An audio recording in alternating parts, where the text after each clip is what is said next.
Forgetting to set the alarm, I slept until almost 8 in the morning. Heidi had already left, which was good for me.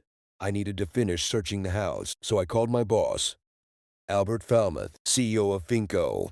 Albert, this is Merle. Can I take the day off? I have problems at home and I need to focus. You're not cheating on Heidi, are you? No, nothing like that. How long can I be gone without causing problems? Take a month off and then we'll talk. Gemma and her assistant, Arkiro, are doing such a good job with your department that you could retire today. Sounds good. I should call Gemma and explain what's going on with me. I'll handle everything myself. Relax and enjoy your vacation. Maybe I can persuade your wife to spend more time at home. What do you mean, Albert? Oh, well, you told me about all the nights you're alone until late. Merle, I have another call. Don't worry about anything. Goodbye. It was strange because I never told him about my wife.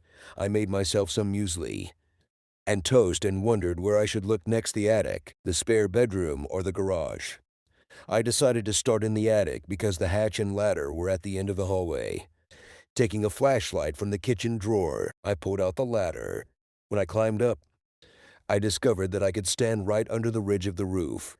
The attic was empty, except for the laptop and router that sat above our bedroom ceiling. What? Laptop over. My bedroom.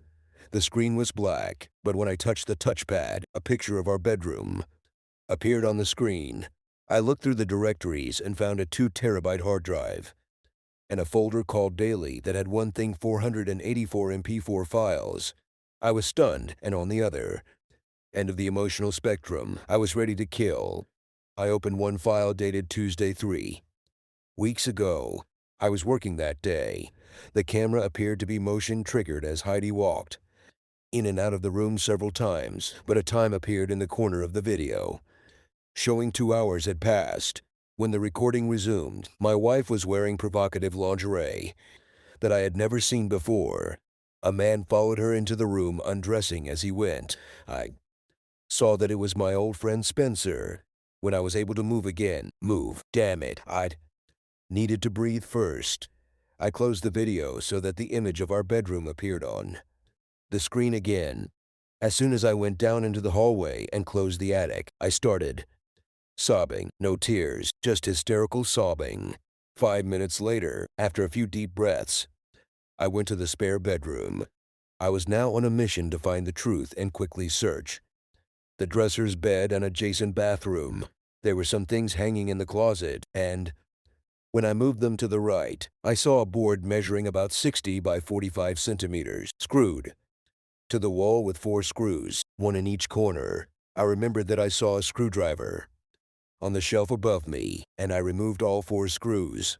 When I removed the board, I saw a safe, slightly smaller than the hole. It had a dial and a lever, so I tried to pull the lever, but nothing happened, remembering Albert showing me in the office that when he closed the safe during the day, he could turn the dial 2 numbers to the right. The safe door seemed closed when you pulled the lever up, but if you turned the handle to the left, 2 numbers, the safe opened. It was a simplification for a lazy person. I took a deep breath and turned the dial to the left, 1 number, and then another. I felt a click in the dial, so I tried to pull the lever again. He gave in and the door swung open, revealing stacks of money inside in bundles of $100.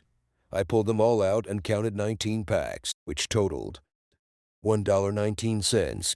I put all the money back the way I found it, closed, and zipped the safe door, and replaced the board and screws.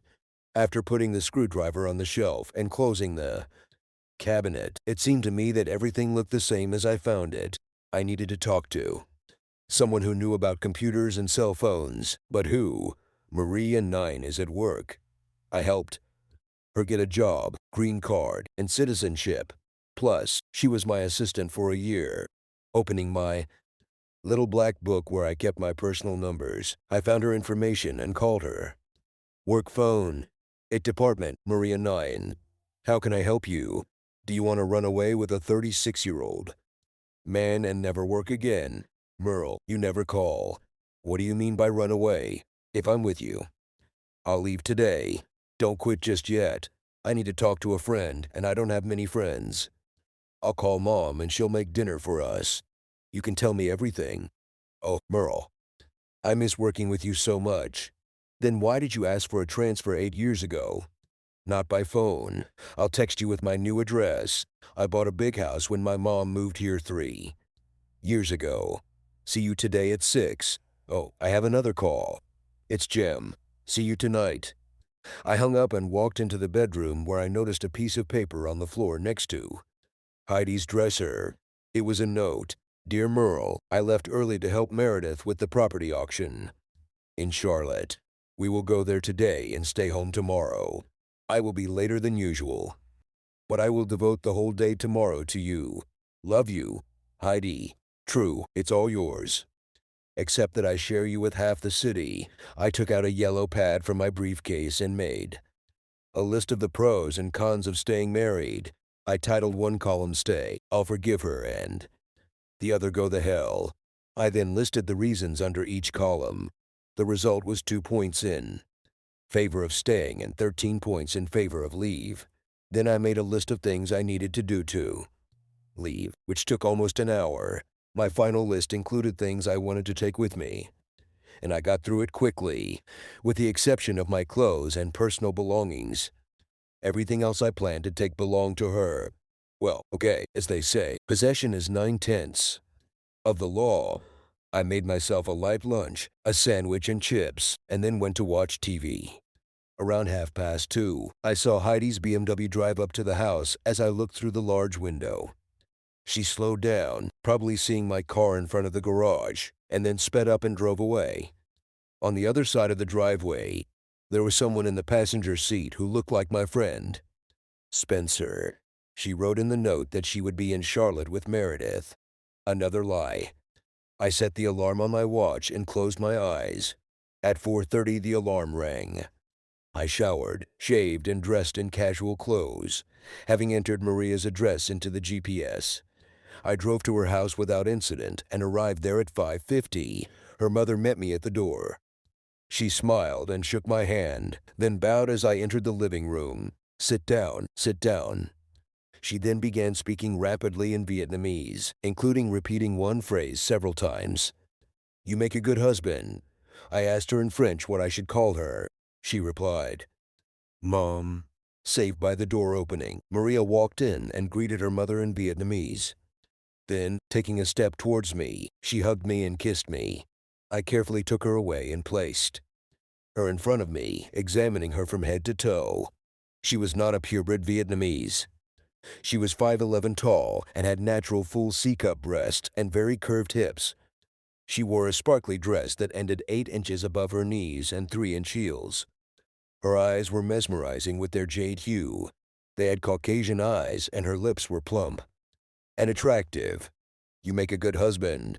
Mary answered her mother. Mom, stop. What are you both saying? Maria blushed, lowered her eyes, and whispered something. What? I can't hear you. She says you would be a good husband.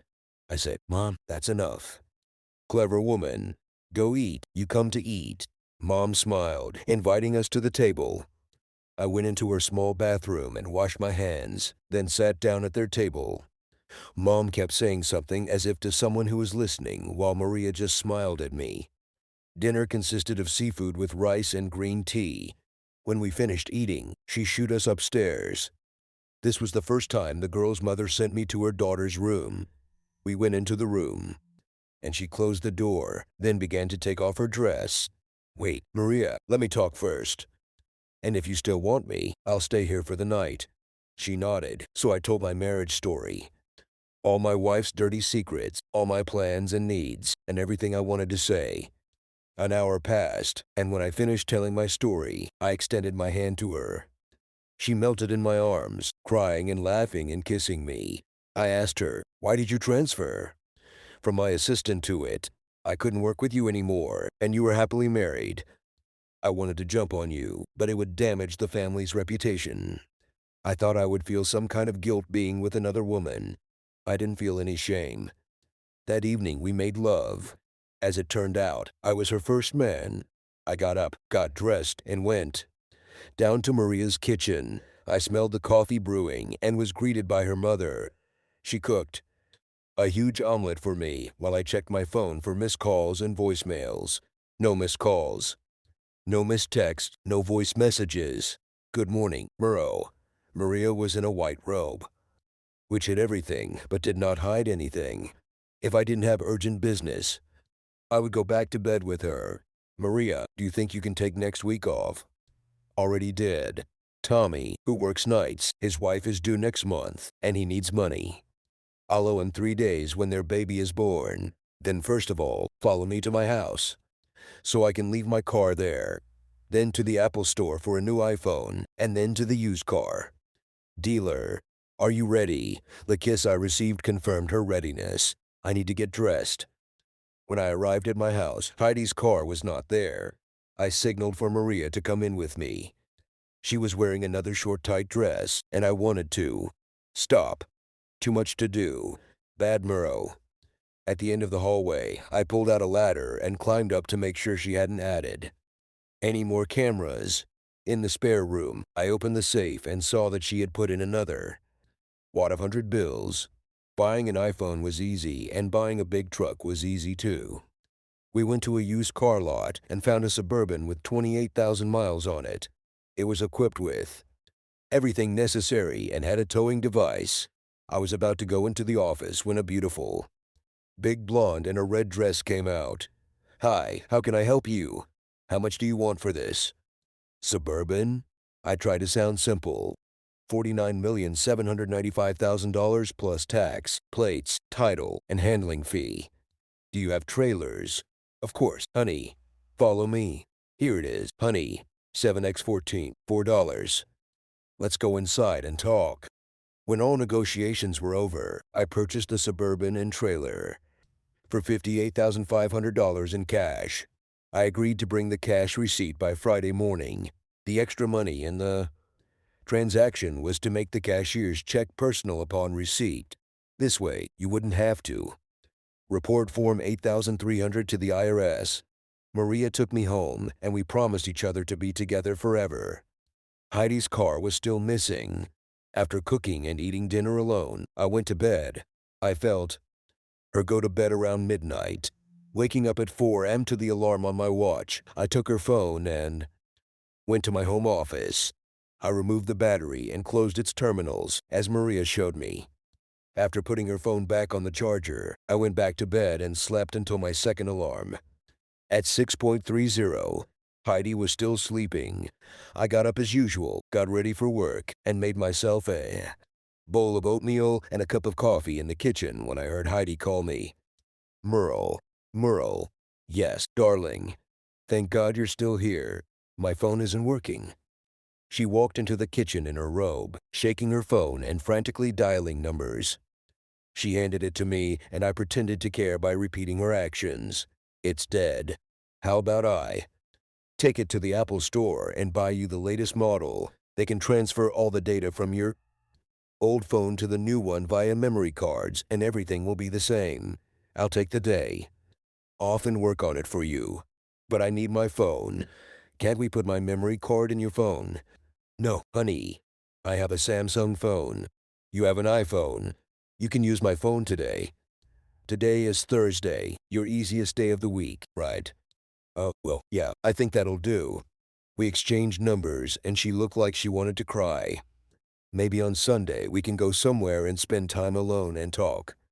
I muttered something incomprehensible, shrugged my shoulders, and left. I went to a local cafe for breakfast and then headed to the Apple store. I left her old but working iPhone along with the new iPhone with an Apple technician to transfer all the data from the old to the new. I went outside, sat on a bench, enjoying the sun's rays, and thought about Mary. About an hour later, the technician I was working with waved me back into the store. He finished the job, and I signed up Heidi for a new plan, paying for a year in advance. The next step was at a different bank than the one I use now, and I opened a new checking account there. After that, I headed to Finco and went into HR to change the beneficiary on my insurance policy from Heidi to Maria. I also changed my direct deposit account number to my new number. The last visit for today is a conversation with Albert. When I entered his secretary's office, Marjorie's face showed obvious surprise. Merle, Albert was expecting you today. No, I was running errands and went into the HR department. Thought I'd stop by to see Albert for a minute. Why? What's the problem? I come here every day. What's the big deal? Is there something going on that I don't know about? No, Merle, I'm sorry. Nothing's going on. You surprised me when Albert said you were taking a month off. You don't usually use all your vacation time. Let me see if he's free. She pressed a button on the phone. Albert, Merle White wants to see you. Well, let him come in. When I arrived at his door, he opened it and shook my hand. Merle, come in. Can I get you anything? Coffee, tea, Sprite. I'm fine. Albert closed the door. Sit down, Merle. How can I help you? When we talked on the phone Tuesday morning, I had a feeling that you knew something but weren't telling me. What's going on? Is there something I should know about? Merle, nothing's going on. So Albert speak now. Okay. Gemma was going to leave, and the council didn't want that to happen. And she wanted your job. And the council decided to promote you and give her your job. Okay. Breathe, Albert. Slow down. Start over slowly. So he told me again a little more slowly. And the gist was that my vacation had come just in time. The name on my door had already been changed. But a new position had not yet been created for me. Calm down, Albert. If you don't find me a job, I'll retire, sell some of my shares, and go live on the island. How many shares do I have? I'm not sure I have. Albert, you're a math genius. You know how many shares everyone bought in options? 250,000 shares. It wasn't that hard, was it? What's the price today? $21.53 at the opening today. How much does it cost? $5. 383 million. I won't be living on the street. Will I? Can I sell some now? I need to buy a new vehicle. How about 10,000 shares, and I'll buy them from you from my reserve. Account and write you a check today. That would be great. Now tell me about Heidi. Your tone gave you away when you mentioned her on the phone. He sat motionless in his chair looking at the floor. Albert, tell me about her. I know a lot more than you think. She dances at the Ribald Strip Club and works in the back rooms and executive suite. I know my problem is that I'm the last person in town to know about this. Does Greta know you go there and watch strip tease? Let's forget I said anything. Can I have this check now? Marjorie, come here. She came in, and after Albert explained what we were doing, she completed all the paperwork and wrote me a check for $2,215. $300 from the checkbook in her safe. I got up and started to leave. Do what you can about work. But don't worry. Oh, and let's keep this conversation a secret. Heidi doesn't know that I know, and I haven't talked to her yet. Of course, Merle, and if it means anything, I'm sorry. As I touched the doorknob, I spoke my final thought. Albert, is she really that good? The word that describes her performances is wow times 3. As I said goodbye to Marjorie, I began to think. Marjorie, you seemed very nervous when I came in. Have you talked to Heidi?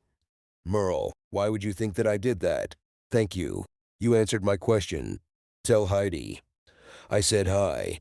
Maria and I spent the rest of the day making Heidi's old phone a clone of the new one. She copied all the data from the SIM card to the cloud, and when she finished it, wax on, wax off, everything that Heidi received and sent via SMS was duplicated on the new phone on the old one. I kissed her and went home for dinner. My wife was cooking dinner, so I washed my hands. And we had a nice dinner, our last. While I was clearing the table, she asked about her phone. I took it out of my jacket pocket and handed it to her. As I finished rinsing the plate, I asked, Heidi, why didn't we have children? I turned around and continued talking. We were both tested, and she wasn't there. I looked down the hallway and saw that the bedroom door was closed. I laid down on the couch with her old phone and started watching the text messages. I read messages from Meredith, Spencer, Devin, and the mayor. They all hurt my pride, but there was no point in crying. When the bedroom door opened, I covered the phone and sat down. She stopped and looked shocked that I was awake. She had changed into a dress and was holding her purse and car keys. Where are you going? It's pretty late. I always go dancing on Thursdays. I don't think you want to spend some time with your husband. Remember me, Merle. Honey, Meredith is waiting for me. I can't let her down. Really, you can only let your husband down. Whatever. Where is my damn phone? Merle, watch your language. She took my phone out of her purse and handed it to me. I roughly snatched it from her and turned away. When I didn't hear her leave, I turned around and barked. What the hell are you waiting for? Christmas. You can't let poor Meredith down. Go away. She ran out the door and drove away. I woke up a little late Friday morning, and Heidi wasn't in bed. Her side was untouched, so she was probably sleeping somewhere else. It seemed she often slept in other places. After breakfast, I drove to my new bank and deposited the check for the sale of shares into my account. They should have talked to Albert before they issued me a cashier's check to purchase the Suburban. I picked up Maria and we went to pick up my new used car. We drove back to her house, and I parked the Suburban and trailer behind the barn. We went back to her house and ended up in bed. At 6 o'clock, we kissed and I went home. Tomorrow is a moving day. I cooked dinner alone again and went to bed. I was almost asleep when Heidi called me. Merle, Meredith, and I are in Charlotte. Debbie Messer's husband was hit by a drunk driver today, and we went to support her. I probably won't be back until Sunday morning, if that's okay. I muttered something incomprehensible, but she didn't seem to hear and hung up. I don't know. Any Debbie Messer. I don't think I care. I was now fully awake, so I got dressed and began to erase my presents from the house. I packed all my clothes. I left the suits on the hangers and packed 12 pairs of shoes and boots. Another box contained my toiletries, and there was nothing else I could take out of the master bedroom or bathroom. I took everything out to the garage. We hadn't parked there for a long time, so there was plenty of space. I walked into the kitchen and pulled out a manila folder from my grandma's recipes folder. Then I went through every file, book and folder, looking for something else. I left all the drawers open and papers on the floor, because I wanted her to understand that things had changed for the worse. I opened my briefcase, put the manila folder inside, took out a yellow legal pad and wrote 2 notes and a short letter. I'm leaving you money in the safe. You earned it through hard work, and I don't want to leave you without funds. That fool you gave horns. I took your gold coin and left you the diamonds. I like the coin. I do not like you. P.S. Look in the top drawer. You're a lying bitch. How many of our 16 years of marriage have you cheated on me? How many times have I been second? If I didn't give you enough, why didn't you talk to me? If I weren't married to you, I might have enjoyed watching you and Meredith. But now I just want to puke. When you receive your divorce papers, discuss them with a lawyer, not the person bailing you out. Sign them and send them back. At least now I understand why you never got pregnant. You couldn't ruin this perfect body for a screaming baby to make your idiot husband happy. I'm only 36. Maybe I can find a woman with moral principles who will love me and want children. 16 years that are gone forever, and I will never get them back. Pretend I'm dead, please. The fool who said yes to you. I put the notes in the safe and jewelry box and the letter in her drawer and wandered around the house looking for anything else I might need. Then I undressed and went to bed. My phone rang and I opened one eye to look for it. He was on the floor. Hello. Honey, are you just waking up? It was Maria. Aha. Why are you calling so early? Is it early? It's already 10:30. Where is your wife? I was afraid you two had a fight and she hurt you. Oh, she and Meredith made up some story about their friend's husband dying. Blah, blah, blah. Let me get dressed and come pick up the Suburban and trailer.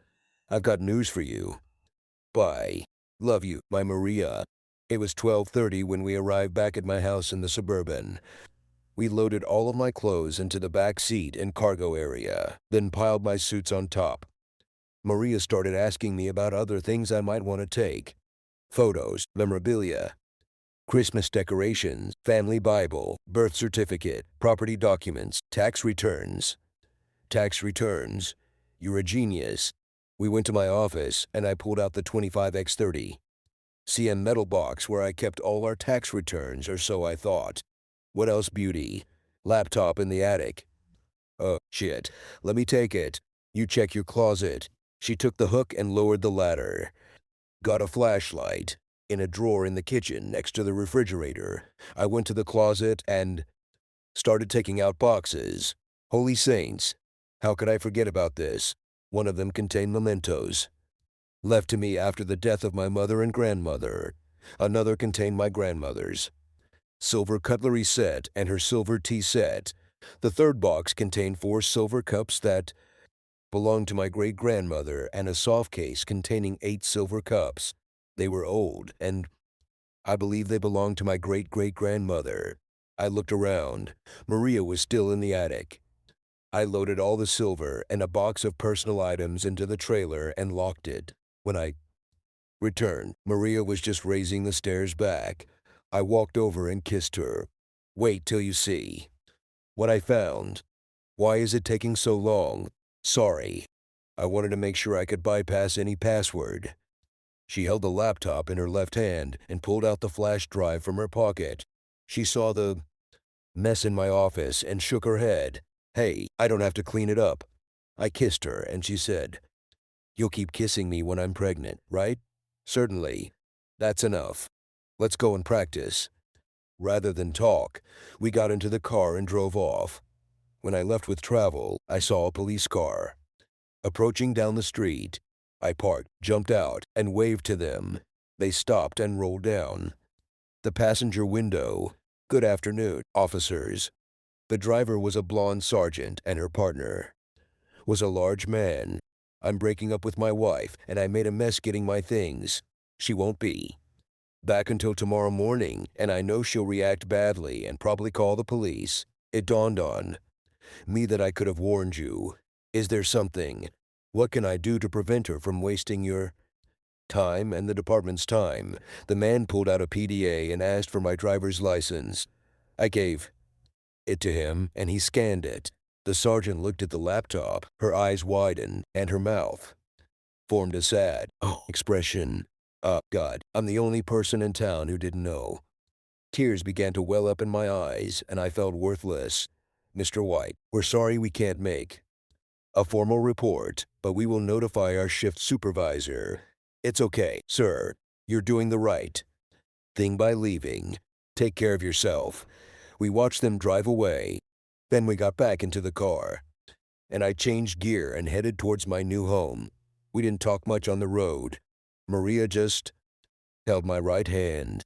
As I parked in her lot, I asked, "Is there a place for me to stay?" "Of course. Honey, that barn is right in front of us. You can park inside. We can put a mattress in the back of the Suburban, and we can hook up a garden hose for the shower." "Stop. I'm tickled.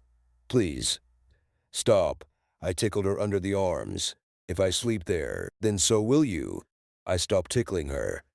She kissed me. "I would sleep with you even in a stinking trash can and kiss me again." We went out and took my clothes to her room. When we brought the boxes in, I left them on the floor. In the dining room, when I brought in the last box, Maria's mother came downstairs. She began to talk quickly, her eyes sparkling with anger, and she waved her arms until I took the case with the giblots out of the box. When I opened it, she said something with admiration that I did not understand. She spoke again. Maria translated. "She tells you to put everything on the table." When all 4 sets of silver were on the table, she fell silent, walking around the table with small steps and lightly touching the silver. Maria and I stood silently, watching her. After a couple of minutes, she spoke again and began waving her arms. She says, "Go clean your room. Put that box in Maria's office and get those 2 boxes out of my house." So I took out the empty boxes and put them in the trash. Upstairs in Maria's room, I saw that all. My hanging clothes were in the closet, and she was sorting through my clothes, putting them in the chest of drawers. "Go help Mom." We need to go shopping for you.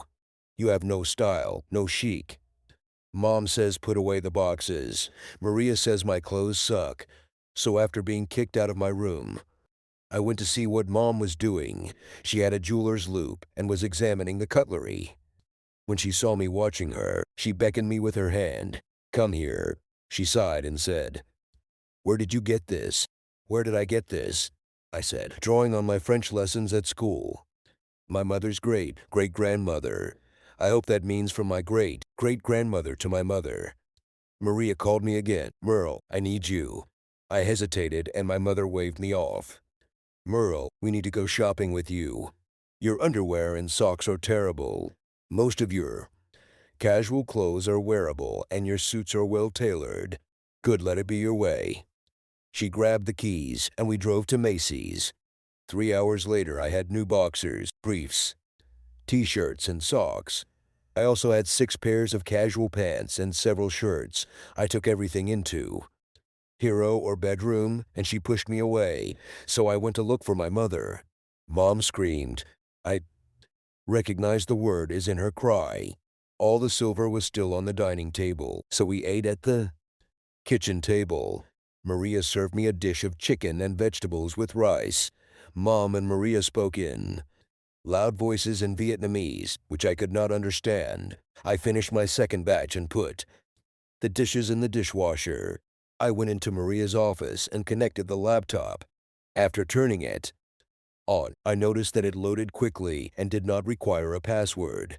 I decided to see what was in the catalogs, just a bunch of video files sorted by date. Before I started browsing, I created several folders in this directory and called the first no sex, the second sex with me, the third sex with unknown, the fourth sex with famous, and the fifth sex with Spencer. Spencer was involved in this nonsense and I was going to figure out how to do it. Since the most recent file, there has been no sex on video for 21 days. Then alone with Spencer and still no sex. I didn't watch the whole video, just 30 seconds or less so I could sort them into folders. Back at the computer, I continued sorting for another half hour before my mom came in and said, let's go. She walked into the living room and sat down in a chair, pointing to the sofa. Maria and I sat down and waited. Mom spoke, and after about 20 seconds, Maria reacted angrily to her mother's words. They were going back and forth and getting louder, so I stopped the confrontation. I jumped up and shouted, "Stop!" Mom's eyes were full of tears and Maria was crying. Maria, as briefly as possible. What are we talking about? I took out a handkerchief and carefully dabbed her eyes. Dowry, silver, please translate for me, Maria. I turned to my mother and blotted her tears with a handkerchief and then kissed her forehead. I took both her hands in mine and began to say, Mom, I don't allow mother and daughter to talk to each other in such angry tones. I am an outsider, not Maria, and I understand family traditions. Mom, in your culture, a bride's dowry is of great importance. I did not ask you for permission to marry her, and I did not ask her to marry me. I'm still married, although I'm going to see a lawyer tomorrow. You receive my family's silver as a gift for allowing me to stay here. When the time comes to pay the dowry, I promise everything I have now and everything I will ever have to you and my future bride. You are now my mother, and I am proud to be considered your son-in-law. Mom motioned for me to sit in her chair. She looked at Maria, said a few words, then turned to me and began to speak. The speech was not long, and when she finished, she kissed me on the forehead, on both cheeks, and then smiled and twirled my ears. She nodded. In response to Maria, who was sobbing, Maria stood up and we hugged tightly. Mother says she accepts your gift, but there will be no dowry.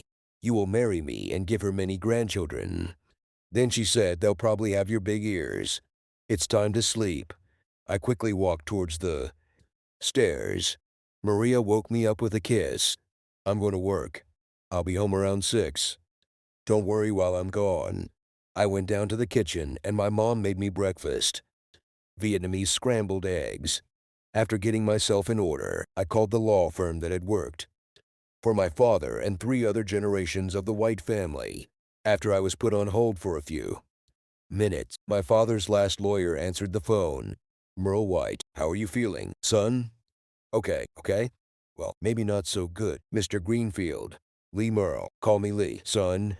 Now what's the problem? So I told my sad story of woe, condensing 16 years into 10 minutes.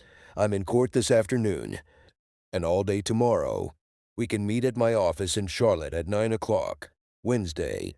Would that suit you? Merle, can I bring moral support with me? Everyone is welcome. I'll transfer you to my assistant Tyler, who will tell you what to take with you. Wait 1 minute. I waited about 10 seconds. When Tyler answered the phone and we discussed what they needed. After I hung up, I noticed that I had missed calls, text messages, and voicemails. I forgot that I turned off the ringer on my phone. Looking through the missed calls, I saw a lot from Hyde, a couple from Spencer, a few from Meredith, and Greg. Looking through the texts, I read everything from Hyde, from her angry and threatening messages to her crying and pleading ones.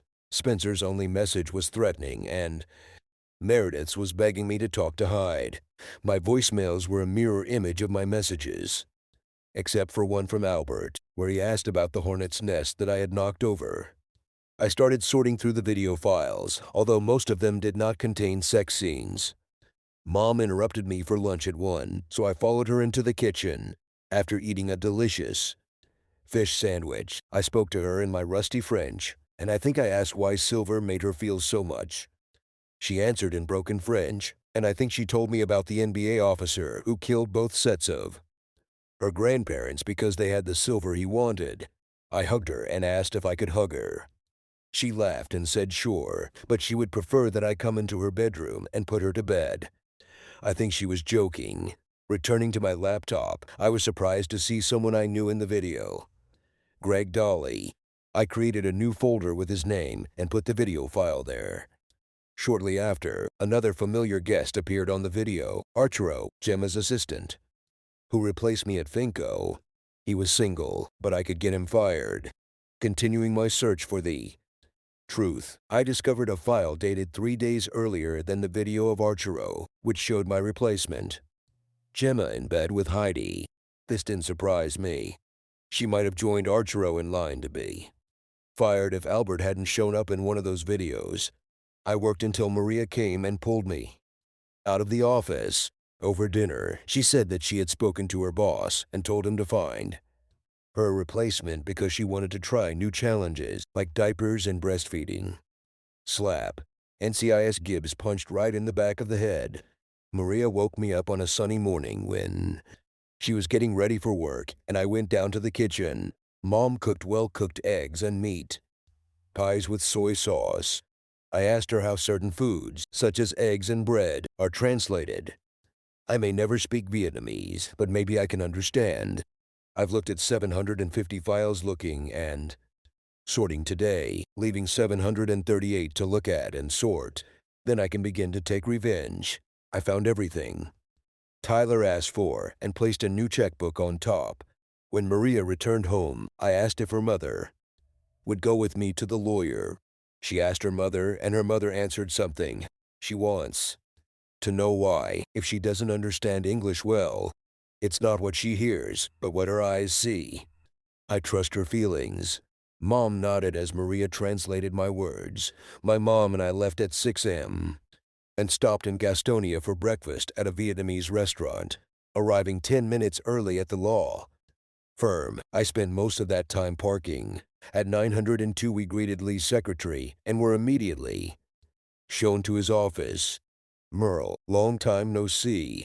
How are you, boy? He shook my hand with a big grin on his face. Who is this beautiful lady? Long Nguyen, my future mother-in-law. She doesn't understand English, but she is very wise, and I look up to her as the mother I never had. I call her Mom.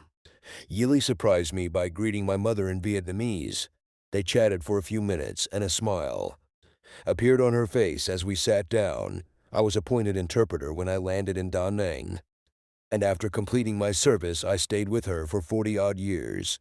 The confusion on my face made Lee turned the photo on his desk, Lee's wedding photo with a beautiful Vietnamese woman We're still married. What about you, Merle? There isn't even paper, let alone ink on it. You move fast, boy. What? The ink on the divorce has not yet dried, and you already have a replacement. I knew her Maria 8 years ago, but then everything was fine at home, or so I thought. I see. Let me call my assistant and we'll get started. He pressed a button on the phone. Tyler, can you come in here, son? You call everyone son Lee. He is my son.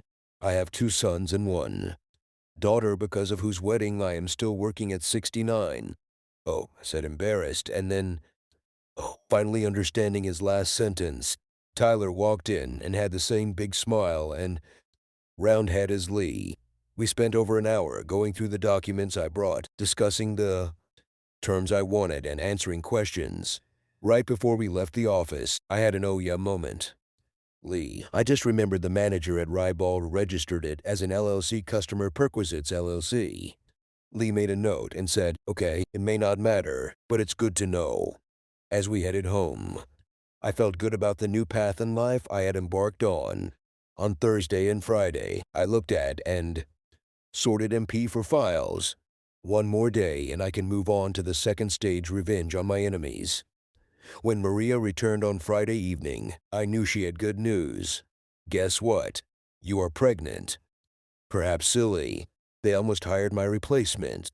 He has to give notice and I have to spend a week with him. Hooray. I am so excited. Maria grabbed me and we started dancing without music, only with love. I want to go to dinner and dance. There's a restaurant and dance club I've never been to on the outskirts of town. I want to go. We got dressed up and went and had a wonderful date. I woke up early Saturday morning, eager to finish sorting through the remaining files. Maria wanted to help, so I copied the Spencer video onto a flash drive. If you have a program that can convert speech to text, that would help a lot.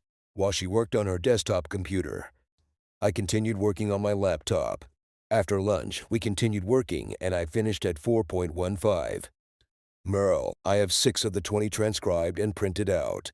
You don't need to decipher anymore to understand that this man is below the seabed. On Monday, you will begin your revenge first on him. I took the sheets she handed me and read them. When I was done, I put all the pages in the shredder and told her she didn't need to transcribe any more scenes. Spencer must disappear forever. We ate what Maria cooked because Mom had dinner with Duong. Maria prepared breakfast while I'd read the Sunday newspaper. We spent the day lying in the sun thinking of baby names, planning the wedding, and having sex. I slept until 8 and Maria had already left for work. I was wandering around the house when the phone rang. It was Lee. Hey Merle, we prepared everything, just the way you wanted, with what you told me about the reasons for the divorce and the videos. You can use that if she doesn't want to sign. I can't do this for you because it might seem like coercion. I also discovered that for the last 6 years your tax returns were filed as married but filed separately. Did you know about this? No, but nothing surprises me. She handled our taxes for about 6 years, saying she was doing her part around the house. Even the IRS knew her secret before I did. I have questions. When to file, and when do you want her to be served? Serve it as soon as possible. Can you give it to her today? Certainly can. I'll call you back. I grabbed the car keys and told my mom that I would go out for a while and would be back soon. I drove to my house and entered my street from the opposite side. Her car was parked in the garage next to Meredith's. I quickly left and returned home. It's strange to think about it, but Maria's house is now my home. I dialed Lee. At home, Lee. She never does anything on Mondays. I checked, and she's there with her best friend, Meredith. At 2:20, Tyler called me back. Hey, Merle. Heidi was served the papers at 2:05 today. On Tuesday morning, I thought out my plans for revenge without writing them down so that my mind could not testify against me. There were 4 men and 1 business that I wanted to destroy. Mayor Rudolph Burns. I had several videos that I could send to the newspaper to ruin his career. Devin Durant, owner of Rybald Strip Club. I was going to burn it down. I needed to find someone who could do this. The police chief covered up numerous complaints about the club's disruption. A public order. He will go down with the mayor. The last one was my old friend Spencer McCoy. He made Heidi who she is now. I'll deal with him myself. Of the 34 men in the video, she only slept with once. I'll let my gut decide. I knew 2 of them, and I was going to talk to them. The first person I met was Bradley Smith, the high school principal. His first year as principal was my senior year in school. I drove to school and waited for him to finish his meeting in his office. When he came out, he recognized me and invited me into his office. "Hey, Merle, haven't seen you since your 15th birthday party 3 years ago. I want to talk to you about Heidi. About, I think you know about, well, how and where did this happen?" Spencer McCoy came to me about a year ago, wanting advice on some of his problems. We got into his car and he took me to Rye Ball. I'd never been there before, so I didn't mind. There she was on stage, fiery redhead. My wife Spencer gave me a private dance in the back room. I finished my drink and followed her. Immediately after I sat down, I lost consciousness. When I woke up, I was back at school and Spencer was holding an ammonia capsule under my nose. He showed me a photo and it was a very candid shot of her with me. He didn't wait for my answer. He simply said he wanted $500 a month cash, only sent to his house on the first of every month. I've been crying ever since. What about my house? It was strange. Heidi or Fiery Redhead called me and invited me one morning. I knocked and she pulled me inside and had sex with me. Then she told me, "Get dressed and get out." I didn't see her again. Perhaps she figured he didn't get his money's worth at Rye. Bald. I told him to hold on and be alert. The second person was David Van Ark, a neighbor, art gallery owner, an accomplished artist. He lived 3 houses away from me with his wife, Bettina. Driving my Suburban, I parked in front of their house and walked up to their porch. After ringing the doorbell, I looked around their yard, looking at all the flowers Bettina had planted. "Hey, Merle, please come in." "David, Merle is here." I walked in and looked at Bettina. They were both over 50, and she was still beautiful. "Merle, long time no see. How are you?" "There have been better weeks. I need to talk to you alone." "David, we can talk in my studio." When I entered the studio, my senses were on overload as I was enveloped in the colors and scent of the flowers in the vases throughout the room. My conversation with David went the same way as with Bradley, except that David was paying $1,500 a month. That's why I paint so many paintings. Now, I need to replenish the money I took from our World Travel Fund, while Bettina. I know David. Bettina entered the studio and approached him. "Spencer was here 2 weeks ago, chatting about your misdeed and also about your visit to Merle. He thought I would be so angry that I would want to take revenge with sex. He made a mistake. I tried to tell you, but I was afraid you might hurt him and go to jail." David began to cry and whine, and Bettina hugged him. I explained that I would deal with Spencer and give them their money back. "Spencer will be the first to go down." The next morning, I put together a package of evidence for Sarah Spencer's wife. I drove past my old house and Heidi and Spencer's cars were parked next to each other. This will make things easier. I took a couple photos of the 2 cars side by side in my driveway in case Sarah needed further proof. Driving to Spencer's house, I imagined Maria pregnant. All too soon. I parked next to Spencer's house. There was a Ford Taurus in the driveway and a for sale sign on the lawn. Taking the bag from the back seat, I walked to the front door and it was open. I shouted, "Sarah, are you there?" I heard the click of heels on the wooden floor, and as she turned the corner, a big smile appeared on her face. "Merle, where have you been? So much time has passed." "How's Heidi?" "Wonderful." "Why are you selling?"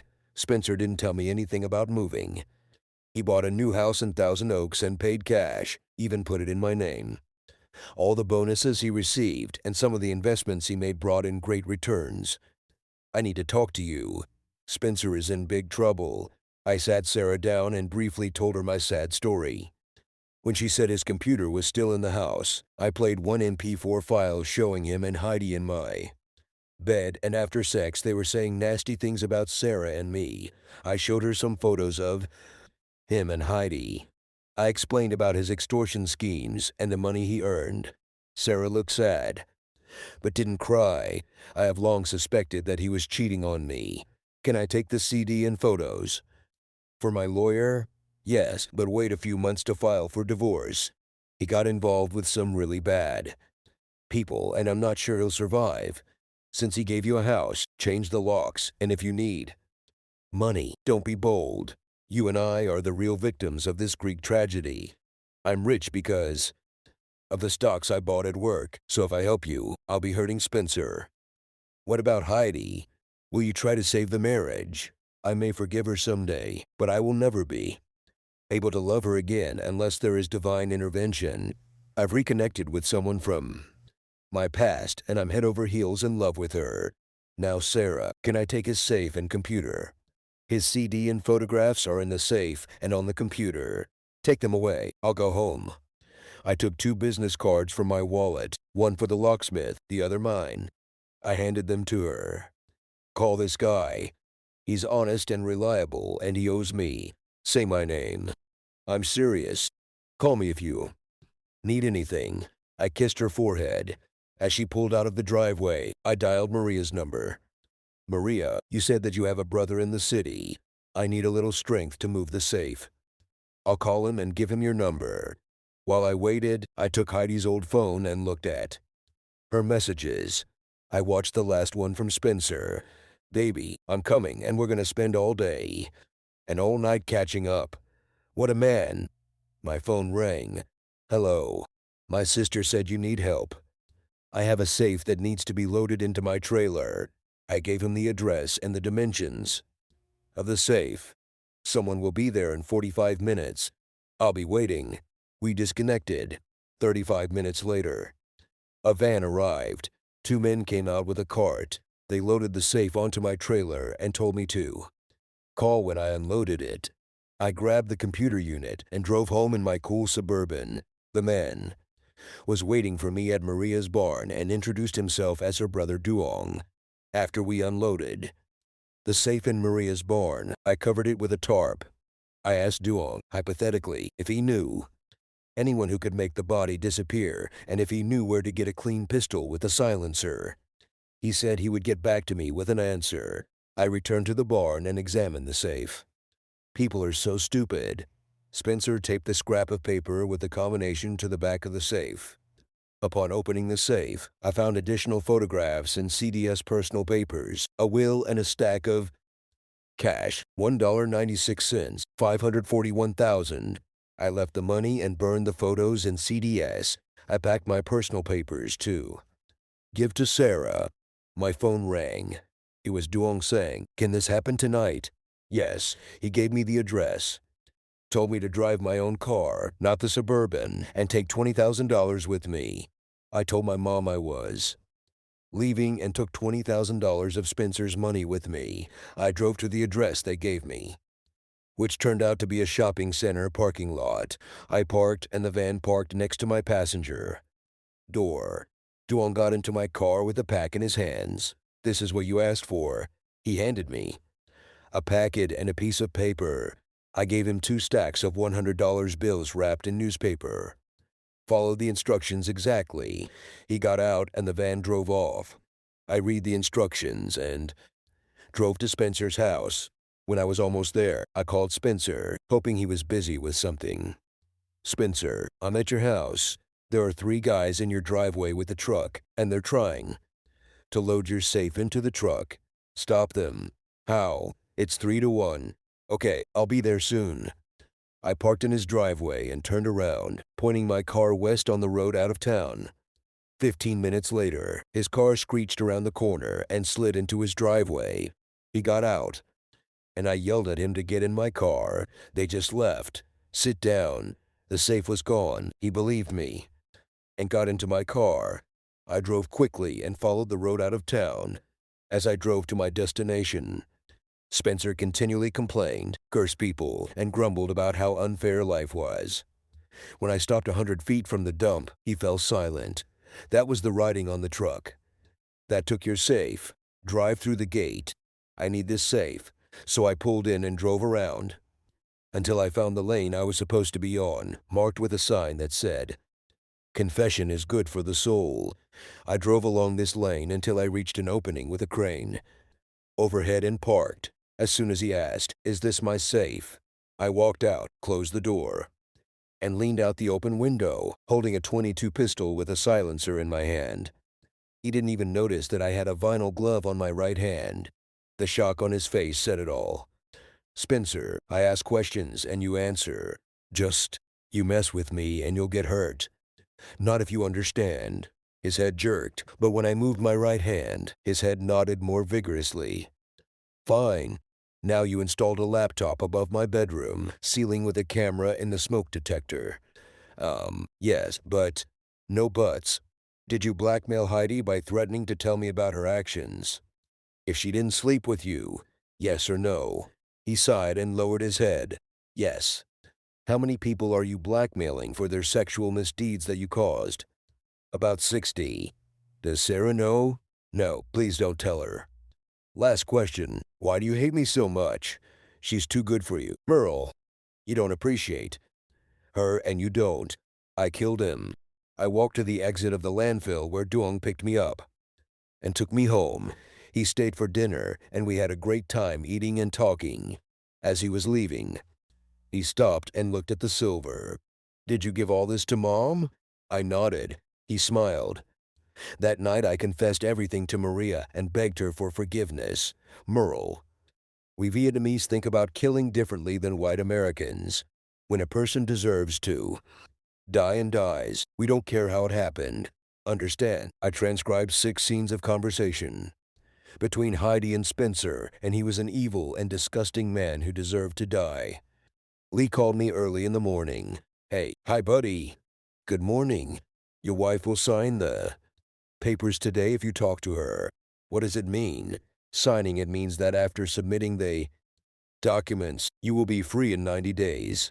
What should I do?" "Tyler is on his way to pick you up and will take you to your old house to meet Heidi and her lawyer at Tennyson." "Okay, I'll be ready." I called Maria. Maria Nyan is listening. "Maria, great news. I'm meeting with Tyler, Heidi, and her lawyer at Tennyson. She will sign, and in 90 days, I will be free." "Amazing. What does she want?" "Talk." We met at her house, and after signing, I will let her speak. Talking only, no kissing. "Yes, darling. Yes. Bye." Tyler picked me up, and I gave him directions to Heidi's house. When we arrived, her lawyer was already walking towards the front door. Heidi came out to meet her. "Oh my God. Merle, her picture doesn't do it justice. Come on, Tyler. Don't drool." We went inside, and I led Tyler to the dining room. Heidi didn't look me in the eye. We signed and initialized documents. Until we had everything signed, both lawyers returned to their offices, and Heidi and I were left alone, strangers after 16 years of marriage. "Did you want to talk?" She got up and started walking. "It all started 6 years ago when you were at a 2-day seminar in Atlanta. Spencer came to me, and I became the first victim of his extortion scheme. He gave me some stuff and stayed overnight. The next night Spencer gave me more and took me to Ryball, and I was in awe of the control the girls had over the men's wallets. When I finished, there were $1 500 bills on the stage. From that moment on, you became second to me. I won't tell you about all the men or women I've slept with. There were many of them. At first I danced only on Fridays, then on Wednesdays. That's when Meredith joined me. And the Saturdays I supposedly gave to charity, and the Thursdays I supposedly went dancing, and I started treating you like a roommate. The men we were with influential men not filmed at the club paid decent amounts of money for a lap dance or a night in their hotel room. Many nights, this is why I was late home. Among them were local politicians and businessmen, police officers, as well as victims of Spencer's blackmail. "So you didn't see our future together?" "No, the thrill of sex with many men and the money is something I can't resist." There is one elderly man who is 58. He is rich and really wants me just for himself. Maybe I'll try with him. What about Spencer? He's bad news, a truly evil man. He hurts me and calls you all sorts of names. I hate him. Take your money and diamonds and go far away. Did you know he installed a camera in the smoke detector in our bedroom and a computer in the attic? Camera? Oh God, no. How long? 5 years. That's why he made me call the men he was setting up at the club. She lost her composure. Tears and mascara were running down her cheeks, and I felt no sympathy for her. Don't worry, I have everything under control. That's why you need to leave the city. I'll put the house up for sale. Go to your lawyer and sign a power of attorney. We stood and looked at each other for a moment. Heidi, can you take me to where I live? Certainly. When we arrived at Maria's house, she asked, have you found someone you can love? Yes, I replied, getting out of the car. Fine. Heidi went to her future, and I went to mine. Maria came home at 4 and said, they fired him. His job fired him so he could start on Monday. Who fired who? My replacement. His job fired him. So I have 1 week left the day after tomorrow. Is everything signed? 90 days. We should get married. In court or at the magistrate's. Mom, this hurts. Mom listened and slapped me because she was still not used to my humor. The next day I went to Finco to see Albert. After I explained what was on the CD and what happened in the two scenes, he put his head in his hands. That explains some of the things I've heard about Jim. Can you go back to your old job? I laughed and went out on my own. Marjorie pretended to be talking on the phone. After returning to my SUV, I called Sarah and told her I needed to see her. She told me to come. When I got to her apartment complex, and after going through security, I drove to her mansion and parked in the driveway. As she left her house, she asked me, have you heard anything about Spencer? Only rumors. I heard that he encountered those evil people I told you about, but I don't know where he is. I have a present for you. I opened my suitcase and handed her all the papers from his safe along with $20,000. His will is there. She looked at the money when I left to see Maria. We were planning to visit relatives in Gastonia when there was a knock on the door. I opened it and there was a policeman standing in the doorway. I invited him inside and led him into the living room. How can I help you, officer? I'm investigating the disappearance of Spencer McCoy. He disappeared yesterday, and we were told that you know him and saw him at his house yesterday. I've known him for many years, but I haven't always treated him well. He always balances on the line between legal and illegal. I drove to his house to see him, and the front door was open. I called him and told him I saw it, and he said he would be here soon. 15 minutes later, he arrived and was angry because his safe was missing.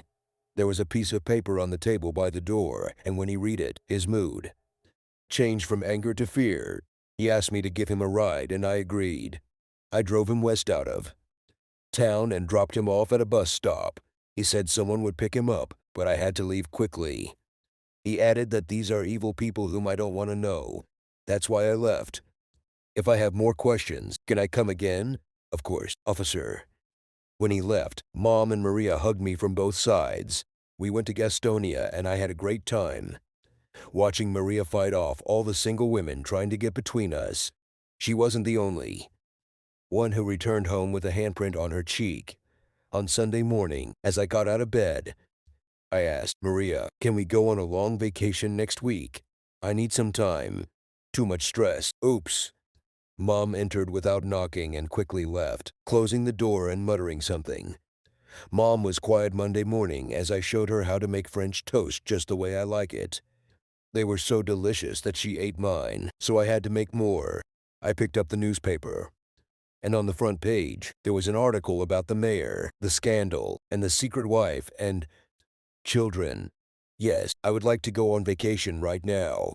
Over the next few days, the newspaper reported on the mayor's misdeeds, stories of corruption and sex, a judge accepting bribes, and a police chief embroiled in a scandal. On the last page was an article about my old friend Spencer. who had disappeared. Bradley Smith called and wanted to know if I had anything to do with the envelope of money that was delivered to him. I answered honestly, "Bradley, I never delivered you an envelope filled with money. Duong found someone who did it." Bettina Van Ark called an hour later to say they had received a surprise gift in the mail and asked if I would like a portrait of my wife at a reduced price.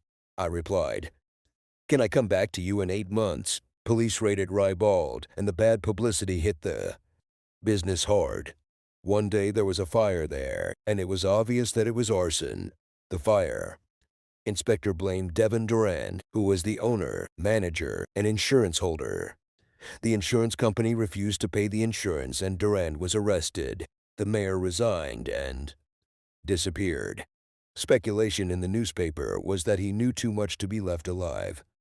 After a thorough investigation, the police chief and 2 other officers were charged with various crimes. 9 other police officers resigned. I put the house on the market, and it sold for full price within a week. Heidi's lawyer took her half. Maria and I went to the French Riviera and spent a week hanging out with famous people on the beaches. There we felt that her pregnancy had begun. When she was 20 weeks along, and after a doctor's visit, I sold more shares, and we flew to Sandals Adult Only, a clothes-optional resort for adults. I signed up for 28 days at a cottage on the water. On the 7th day of our stay, when we returned from a canoe trip without clothes, we found someone lying face down on one of our sun loungers without clothes. In the near future, Maria and I got married when she was 8 months pregnant, and David Van Ark painted a portrait of her in bridal lingerie with a big belly. Subscribe to our channel so that your second chav doesn't cheat on you, and go ahead and listen to the next story, because this story is nothing compared to the next one. If you're under 18, don't even think about listening to the next one.